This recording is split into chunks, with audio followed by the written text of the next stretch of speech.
کریں. ہمیں کبھی سوچ نہیں آتی کاش کوئی مسلمان سائنٹسٹ ہوتا اور کورونا کا علاج نکال کے ہفتے 10 دن میں 2 ہفتے میں 4 ہفتے میں سامنے رکھتا کہ یہ ہے جی چیز، اس کو کرے. ہم کیوں ایسے نہیں سوچتے؟ ہمیں بھی سوچنا چاہیے نا. اس لیے یہ جو چیزیں ہیں بالکل دو ٹوک بات ہے، صاف اور واضح، کہ اجتماعات چاہے وہ دنیاوی ہوں چاہے وہ شرعی ہوں، حکومت جو کہتی ہے ماننا چاہیے. مساجد کو تالا نہیں لگنا چاہیے، نہ لگانے کوئی دیتا ہے. مساجد کے جو اپنے اعمال ہیں وہ جاری رہیں، اس میں تو کوئی ایسی بات نہیں. اذان کو کیوں ختم کر دیں بھئی، وجہ. اور مساجد میں جو لوگ فاصلہ رکھ کے نماز پڑھتے ہیں 5 فٹ کا 6 فٹ کا، وہ آتے ہیں، ان کی جماعت ٹھیک ہے بھی، اس کو کیوں ختم کرے؟ جو نہیں ہے سو نہیں ہے، جو ہے وہ ہے. اگلی بات یا آخری بات رہ گئی یہ بات کہ حضرت رسالت پناہ صلی اللہ علیہ وسلم نے بھی جو فرمایا کہ طاعون یہ جنات کی تکلیف سے ہوتا ہے، یا جنات کی شرارت سے، یا جنات جسم کے اندرونی حصے میں شیاطین زخم کرتے ہیں. احادیث سے یہ پتہ چلتا ہے.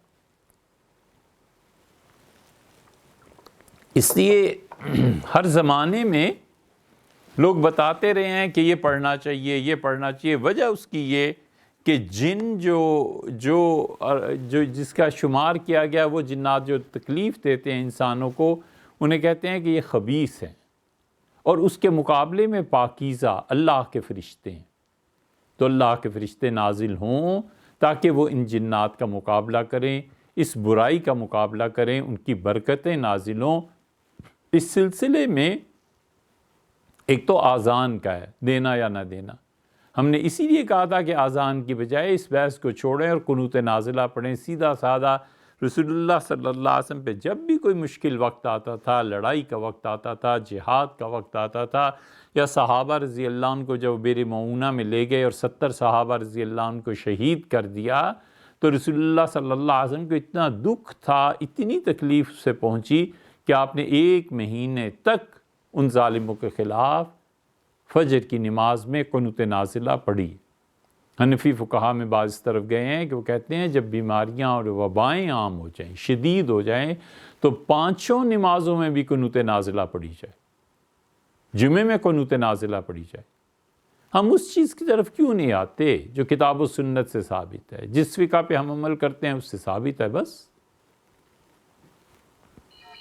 اس قنوت نازلہ اور ذکر اذکار میں ہم نے اس کی طرف توجہ دلائی تھی کہ چھوڑیں آذانوں کو اور ان چیزوں کو، سیدھا سادہ قنوت نازلہ پڑھیں جو رسول اللہ صلی اللہ علیہ وسلم کا طریقہ ہے، اور ان سے بہتر طریقہ کسی کا بھی نہیں ہے. اسی لیے مشائخ بزرگوں نے جو معمولات، جو دعائیں آج کل بھی بہت سی، اس کرونا وائرس کے بعد تو 2 ابھی زیادہ شروع بھی نہیں ہوا تھا، تو ہم نے عرض کیا تھا کہ اب 2 کی چاندی ہو جائے گی. ایک معافی چاہتے ہیں، لیکن ایک ان پیروں فقیروں کی چاندی ہو جائے گی جنہیں نت نئے وظیفے اپنے حلقے کو بس مضبوط کرنے کے لیے بنانے. ایک حکیموں کی ہو جائے گی. حکیم کئی ایک کراچی میں فوراً اشتہارات لگے کرونا وائرس کا علاج، اور ایک پیروں فقیروں یہ پڑھ لو، یہ پڑھ لو، یہ پڑھ لو. ہم سیدھا سادہ 2 ٹوک لفظوں میں اپنا مسلک ذکر کرتے ہیں.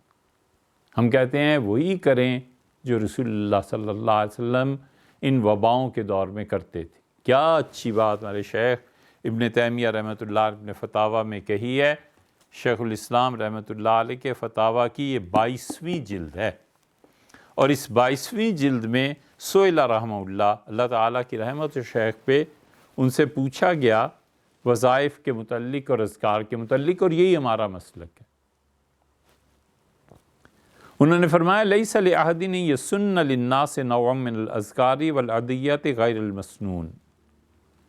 کسی شخص کے لیے یہ جائز نہیں ہے کہ وہ لوگوں کے لیے ذکر اذکار اپنی طرف سے بنائے اور پھر لوگوں کو یہ کہے کہ یہ سنت ہے. وَيَجْعَلَهَا عِبَادَةٌ رَاتِبَةٌ، اور اسے عبادت خداوندی قرار دے، یواظب الناس علیہا کما یواظبون علی الصلوات الخمس، اور لوگوں کو کہے کہ جو ذکر میں بتا رہا ہوں اس کی ایسی پابندی کرنی ہے جیسے نمازوں کی پابندی کرنی۔ بل ھذا ابتداء دین لم یأذن اللہ بہ، یہ تو اپنے پاس سے ایک ایسا دین ایجاد کر رہا ہے جس کی اللہ نے کوئی اجازت نہیں دی۔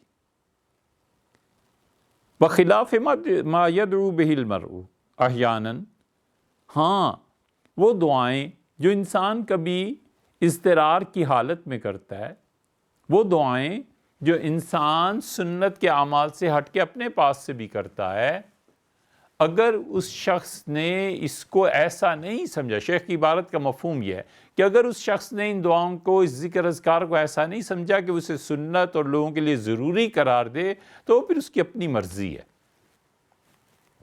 کبھی پڑھتا ہے۔ اسی لیے ہم نے کئی مرتبہ جو عرض کیا کہ مشائخ جو چیزیں بتاتے ہیں ہم اس کا انکار نہیں کرتے، وہ اسی وجہ سے کہ شیخ نے فرمایا کہ جو کبھی ہوتا ہے اس کا نہیں، لیکن کوئی آدمی اصرار کرنے لگے کہ یہ سنت ہے اور اس طرح کرو اور یہ پڑھو اور ہمارے حضرت یہ اے یار، حضرت صلی اللہ علیہ وسلم نے جو کچھ کہا ہے نا اس کے مقابلے میں کوئی چیز نہیں۔ لیکن یہ دونوں چیزیں سننے والوں میں وہ بھی ہیں جو یہ سمجھتے ہیں اس مسلک اور موقف کو کہ ہم رسول اللہ صلی اللہ علیہ وسلم کے بتائے ہوئے جملے چاہے وہ چھوٹا ہی کیوں نہ ہو، چاہے وہ کچھ ہی کیوں نہ، اسے کافی سمجھتے ہیں۔ ایسے بھی ہیں اور جو ایسے بھی ہیں جو کہتے ہیں کہ شیخ نے یہ چیز بتائی تھی لہٰذا ہم اس ذکر کو کر رہے ہیں۔ ہم کہتے ہیں بالکل کیجئے، ہم یہ نہیں کہتے کہ نہ کیجئے، وہ بھی کیجئے، آپ کی مرضی۔ جب طاعون آتا تھا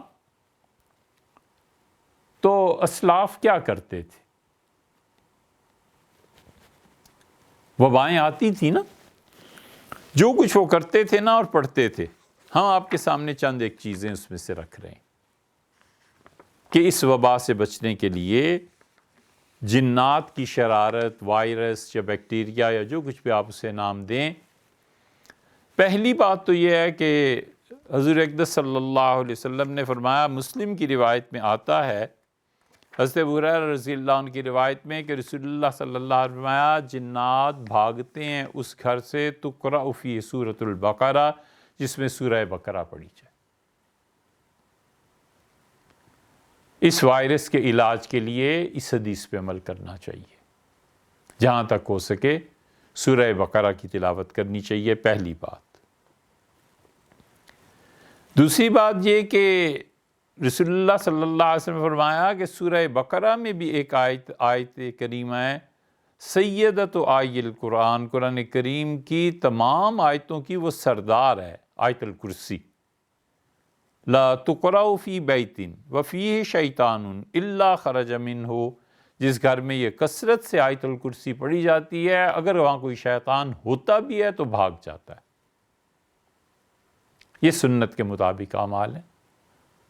آیت الکرسی پڑھیے، روز پڑھیے، ویسے بھی آیا ہے حدیث میں کہ ہر نماز کے بعد پڑھو۔ عقبہ بن عامر جوہنی نے پوچھا تھا رسول اللہ صلی اللہ علیہ وسلم سے کہ اللہ کے رسول کوئی چیز کہ میرے اور جنت کے درمیان سوائے موت کے کچھ نہ رہے، بس مروں اور سیدھا چلا جاؤں، تو آپ نے فرمایا تھا ہر نماز کے بعد آیت الکرسی پڑھنا، اس سے مطلب یہ تھا کہ تم اتنے ٹھیک ہو جاؤ گے زندگی کے آخری حصے تک کہ بس پھر موت ہی رہ جائے گی درمیان میں، ورنہ سیدھے جنت۔ دو باتیں ہو گئیں۔ مسند بزار میں آیا ہے حضور اکرم صلی اللہ علیہ وسلم نے عبداللہ اسلمی سے یہ بات ارشاد فرمائی تھی۔ آپ نے فرمایا تھا کہ تعوذ، اللہ کی پناہ میں آ جا، بقل هو اللہ احد وقل اعوذ برب الفلق وقل اعوذ برب الناس، یہ تینوں صورتیں پڑھا کرو۔ عبداللہ اسلمی، اللہ کی پناہ میں آ جاؤ گے، قل هو اللہ، قل اعوذ برب الفلق اور قل اعوذ برب الناس، اور ارشاد فرمایا فما تعوذ العباد بمثلہن، کوئی جملہ ایسا نہیں ہے جس کے ذریعے اللہ کی پناہ میں کوئی شخص اتنی جلدی آئے جتنا اس کے پڑھنے سے آتا ہے، بات ہی ختم کرتی۔ اللہ کی پناہ میں آ جاؤ، تمام شیاطین سے، جنات سے، بیماریوں سے، فاقے سے، تنگ دستی، ہر چیز سے اگر تم اللہ کی پناہ چاہتے ہو نا تو فرمایا یہ تین صورتیں پڑھتے رہنا۔ چوتھی روایت دیکھیے، امام ترمذی رحمۃ اللہ علیہ کہتے ہیں کہ کان رسول اللہ صلی اللہ علیہ وسلم یتعوذ، رسول اللہ صلی اللہ علیہ وسلم اللہ سے پناہ مانگا کرتے تھے من الجان، جنات کی شرارتوں سے، وعین الانسان، اور انسانوں کے نظر لگانے سے، حتی نزلت المعوذتان، یہاں تک کہ اللہ نے جو آخری 2 صورتیں نازل کی نا، تو جب وہ آ گئیں وَتَرَكَ مَا سِوَاهُمَا، تو پھر رسول اللہ صلی اللہ علیہ وسلم نے سب چیزوں کو چھوڑ دیا، یہ آخری 2 صورتیں پڑھتے تھے اللہ کی پناہ، اللہ سے پناہ مانگنے کے لیے۔ چھوڑ دینے کا مطلب یہ ہے کہ باقی بھی سنت میں اذکار ہیں، لیکن انہیں ترجیح دیتے تھے کہ یہ پڑھا کرو۔ پہلے 3 صورتیں، پہلے آیت الکرسی فرمائی، سورہ بقرہ، پھر آیت الکرسی، پھر اس کے بعد 3 صورتیں، اور اس کے بعد یہ 2 صورتیں۔ اور سنیے، صحیح بخاری اور مسلم دونوں میں آیا ہے، رسول اللہ صلی اللہ علیہ وسلم نے فرمایا من قال لا الہ الا اللہ وحدہ لا شریک لہ، یہ چوتھا کلمہ ہے کہ جو شخص یہ پڑھتا ہے کہ لا الہ الا اللہ وحدہ لا شریک لہ لہ الملک و لہ الحمد یحیی و یمیت وہو علی کل شیء قدیر، فرمایا 100 مرتبہ روزانہ پڑھ لینا، کانت لہ حرزا من الشیطان یومہ ذالک حتی یمسی، اگر دن میں پڑھ لے گا تو شام تک اللہ کی پناہ میں رہے گا، اور شام کو پڑھ لے گا تو صبح تک اللہ کی پناہ میں رہے گا۔ اور کیا چاہیے؟ اللہ کی پناہ سے زیادہ بڑی چیز کیا ہو سکتی؟ ذکر اذکار میں اس لیے کتاب و سنت سے ہم کیوں ہٹیں بھئی؟ کتاب ہے، سنت ہے حضور صلی اللہ علیہ وسلم کی، اور اس کے بعد ائمہ مجتہدین ہیں، شافعی، مالک، احمد ابن حنبل، اور یہ حضرات ابو حنیفہ رحمہ اللہ ہیں، ان کے مسلک پہ عمل کرنا ہے، بس سیدھی سادی سی بات ہے۔ یہ جو کہتے ہیں نا کہ علماء کوئی کچھ، آپ نے علماء پیدا کتنے کی ہیں؟ ہمارے بھی تو سوال کا جواب دینا یار۔ 70 سال ہو گئے پاکستان ہندوستان کے بٹوارے کو، اہل تشیع کے جتنے علماء تھے یہ لکھنؤ سے اور ادھر سے پڑھ کے آئے تھے، بریلوی حضرات جتنے پاکستان میں آئے تھے خان صاحب سے مراد وہاں بریلی میں پڑے ہوئے تھے، ان کے خلفاء تھے۔ دیوبندی طبقے میں سارے کے سارے لوگ، اور خاص طور پہ جنہوں نے علم کو پھیلایا، یہ سب حضرت تھانوی نور اللہ مرکزو کے خلفاء تھے، اور وہیں سے آئے تھے۔ ان 70 سالوں میں پاکستان میں انٹرنیشنل لیول کے کتنے علماء پیدا ہوئے ہیں؟ انٹرنیشنل لیول کے علماء جو قیادت کر سکیں، جو 2 ٹوک بات کر سکے یہ ہے اور یہ نہیں ہے، ایسے کرنا ہے اور ایسے نہیں کرنا، اور دلائل کے ساتھ، اور اختلاف کو بھی برداشت کر سکتے ہوں، کتنے پیدا کیے ہیں؟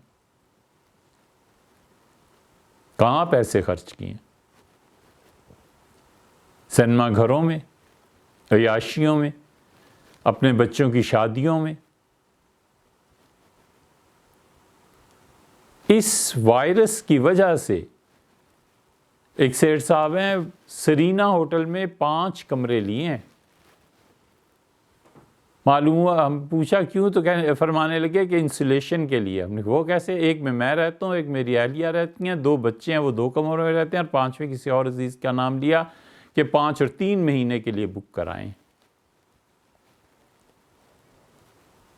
یہ ہے پیسہ اور کہاں استعمال ہو رہا ہے؟ آپ خود سوچیں، صرف علماء کی تو کوتاہی نہیں ہے، عوام کیا کر رہے ہیں، پبلک کیا کر رہی؟ آپ کے یو ایس میں ہمیں نہیں معلوم کون صاحب، لیکن ایک ڈاکٹر صاحب نے اپنی بیٹی کی صاحبزادی صاحبہ کی شادی کی ہے، اللہ تعالیٰ انہیں بھی سلامت رکھے، ان کے نصیب اچھے فرمائے، لیکن پتہ نہیں کتنے کروڑ خرچ کیے ہیں۔ ایک یونیورسٹی نہیں ہے جس کی مثال دے سکیں کہ یار یہ ہے ادارہ، یہ ایسے ادارے بنتے ہیں، کر کیا رہے ہیں؟ رسول اللہ صلی اللہ علیہ وسلم یہ 4تھا کلمہ پڑھا کرو، صبح سے شام اور شام سے صبح تک اللہ کی پناہ میں رہو گے۔ ایک اور چیز فرمایا، جب فجر کی نماز پڑھ لو، وَهُوَ ثَانِي رِجْلَيْهِ، اور وہ اپنے گھٹنوں کو نہ موڑے، یعنی جس طرح آخری قعدے میں سلام کے وقت جیسے پھیرا اسی حالت میں رہے، قبل ان یتکلم، اور لوگوں میں سے کسی سے بات بھی نہ کرے، اور وہ پڑھے گا لا الہ الا اللہ 10 مرتبہ، حضور صلی اللہ علیہ وسلم بس لا الہ الا اللہ 10 مرتبہ پڑھو گے تو حرس من الشیطان، اللہ سارا دن تمہیں شیطان سے اپنی پناہ میں رکھے گا۔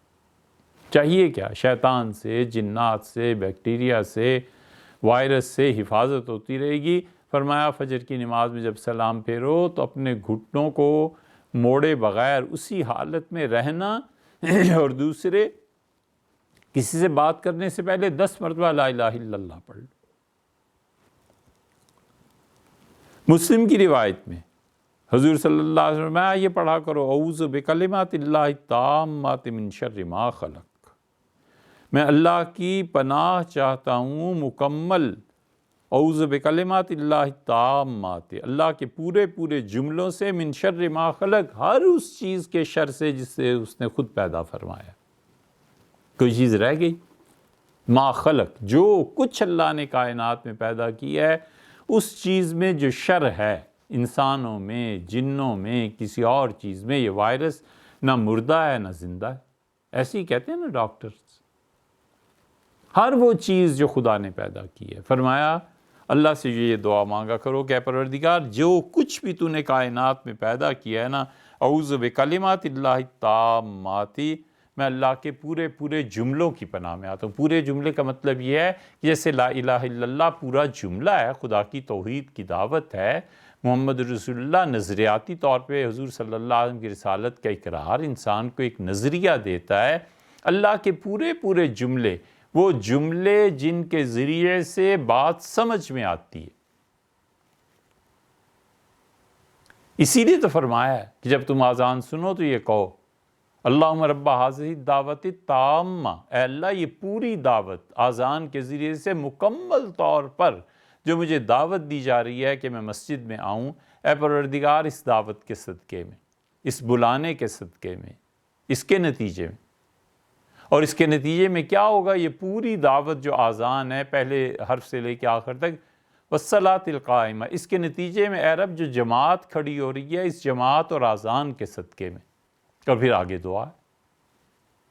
تو فرمایا یہ پڑھا کرو اعوذ بکلمات اللہ التامات من شر ما خلق۔ سورہ فلق میں دیکھیے وہاں بھی یہی ہے، قل اعوذ برب الفلق من شر ما خلق، اے اللہ میں تیری پناہ چاہتا ہوں، اور پروردگار کی صفت بیان کی کہ بیج پھٹ جاتا ہے، چر جاتا ہے مٹی میں، اور اس کو اس حالت میں پہنچانا اللہ کی قدرت ہے۔ اے پروردگار تو اتنی قدرت والا ہے، من شر ما خلق، جو چیزیں تو نے کائنات میں پیدا، اللہ ہر ایک کے شر سے میں تیری پناہ مانگتا ہوں۔ امام شافعی رحمۃ اللہ علیہ کیسا اچھا استنباط کیا ہے انہوں نے۔ اب بات آ گئی نا ائمہ پہ۔ امام شافعی رحمۃ اللہ فرمایا احسن ما یداوی بہ طاعون التسبیح، اگر طاعون کی وبا پھیل جائے تو سب سے بہتر چیز جس سے تم اللہ کی پناہ مانگ سکتے ہو وہ تسبیح ہے۔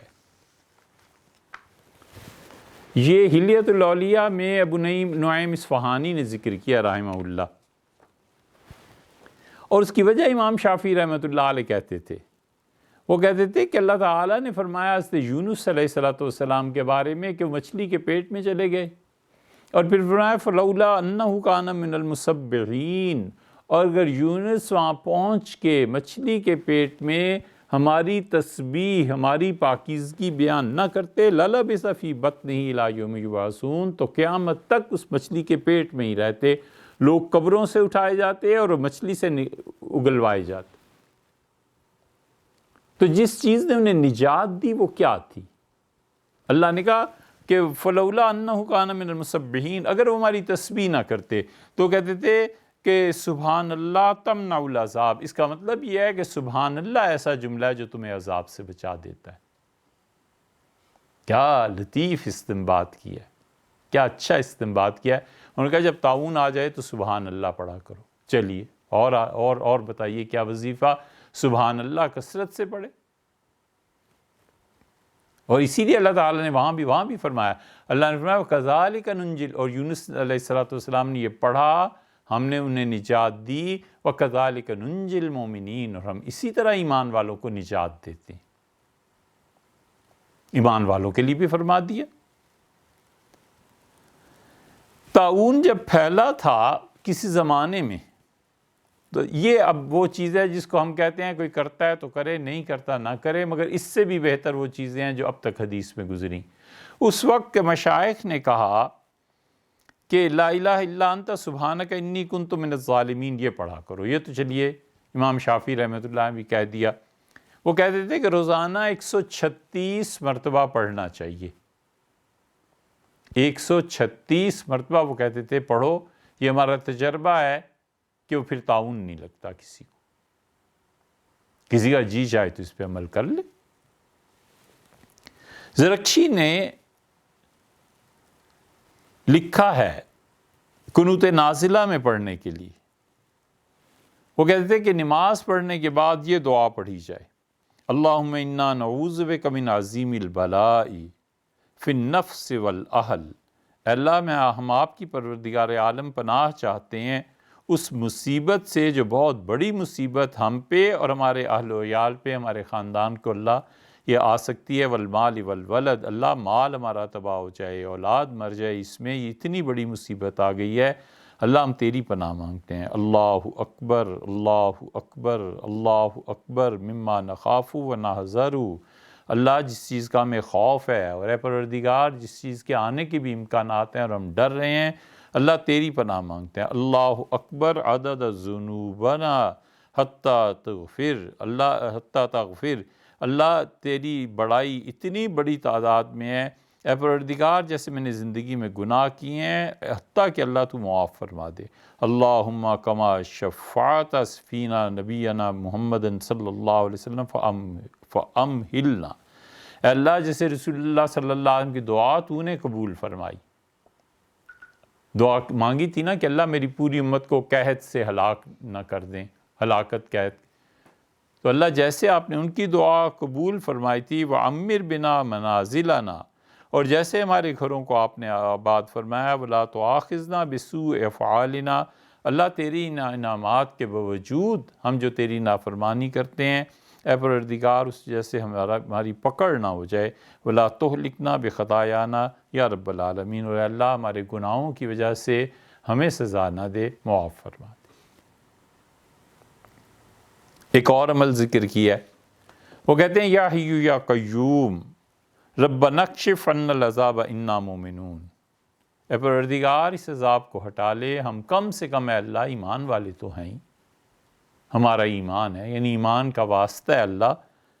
بسم اللہ ذی الشان العظیم البرہان الشدید السلطان ما شاء اللہ کانا، اللہم انی اعوذ بک من الطعن، اللہ میں اس سے پناہ چاہتا ہوں کہ مجھے خارجی چیزوں میں سے کسی کا چرکا لگ جائے، زخم بن جائے، والطاعون والوباء، اللہ طاعون سے تیری پناہ چاہتے ہیں ہم، اللہ جو بھی وبا آتی ہے دنیا میں ہم تیری پناہ مانگتے ہیں۔ اللہم انی اعوذ بک من موت الفجاعۃ، اللہ اچانک موت آ جائے، اچانک کوئی گر کے مر جاؤں، اللہ اس سے بھی تیری پناہ مانگتا ہوں۔ وسوء القضاء، اور اللہ فیصلے میرے لیے ایسے فرما دیں کہ میں پھنس جاؤں، اللہ میں اس سے بھی پناہ، وجہد البلاء، اور اللہ شدید مشقت کی زندگی سے تیری پناہ مانگتا ہوں۔ نہیں پسند فرمایا شدید مشقت کی زندگی۔ پھر یہ بھی رہا ہے ان میں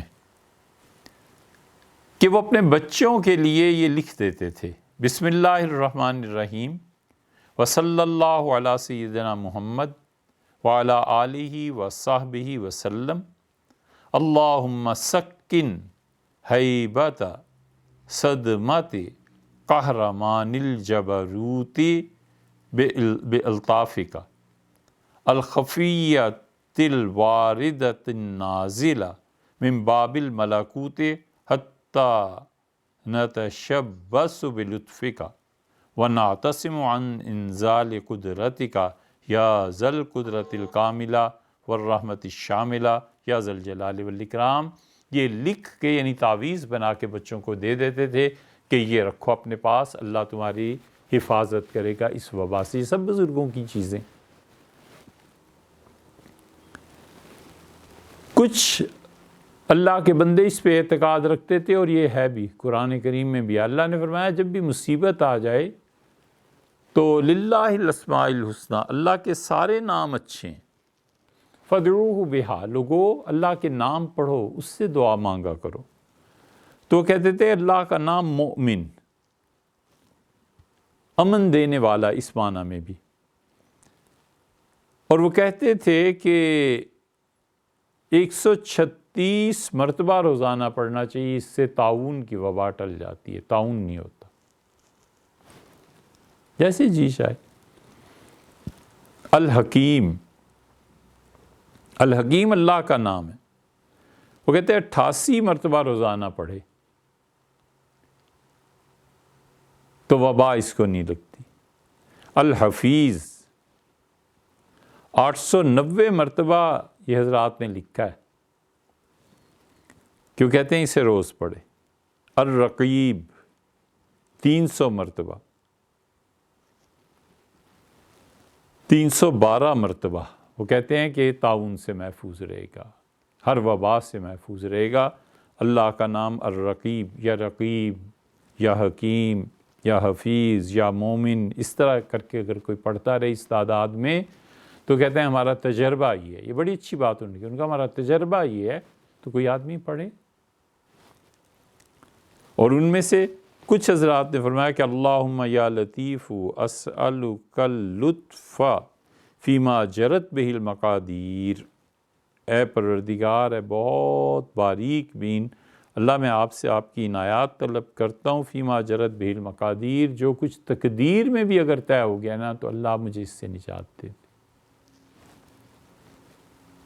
136 مرتبہ پڑھنے کا کہتے تھے، اور کہتے تھے کہ یہ جو طاعون ہے اور جو وبائیں ہیں ان سے نجات ملتی ہے۔ یہ بڑی مطلب یہ ایسے نہیں ہے کہ ان بزرگوں میں کوئی کتاب و سنت سے ہٹی ہوئی بات، اور یہ چونکہ ہمارا ذوق ہے نہیں، مگر بہت سے دوستوں کا اصرار تھا کہ مشائخ اور بزرگوں نے، ہم نے کہا بتا دیتے ہیں یہ بھی، لیکن یہ تھے اللہ والے سارے، اگر کوئی یہ پڑھنا چاہے تو یہ پڑھ۔ یہ وہ چیز ہے جس کا خلاصہ یہ ہے کہ اللہ کا ذکر، اللہ کی یاد، اللہ کی محبت، اور خدا نہ خواستہ یہ مشکل پیش آ بھی جائے تو اس پہ یقین رہنا چاہیے کہ یہ شہادت ہے، یہ حق تعالی شانہ کی طرف سے اعزاز ہے۔ اللہ نے جن بندوں کو اس میں شہادت کے لیے چنا ہے، ان میں ایک نام یہ بھی ہے۔ نہیں جنازہ ہوگا نہ صحیح، لوگوں کے پہلے کون سے اتنے احسانات لینے ہیں کہ اب دعائیں بھی ہمارے لیے مانگے، نہ مانگے۔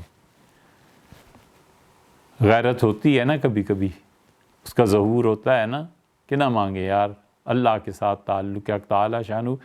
بڑے بڑے مشاہیر، اب کیا اس بات کو چھیڑیں، لیکن ایسے ایک آدھ بات آپ سے عرض کریں۔ ابراہیم نخعی رحمۃ اللہ علیہ، جن کی فقہ پہ آج پوری حنفی فقہ کی بنیاد ہے، بنیادی پتھروں میں سے ایک ہیں ابراہیم نخعی رحمۃ اللہ علیہ، وفات ہوئی 8 آدمی جنازہ پڑھنے والے تھے، اور آج ابراہیم کا نام جو پڑھتے رہتے ہیں نا، پڑھاتے رہتے ہیں، انہیں پتہ ہے وہ کس قدر عظیم ہستی تھی۔ تو یہ ہوتا ہے، حق تعالی شانہ نے صبر بھی رکھا ہے، اس کو بھی دیکھنا چاہیے۔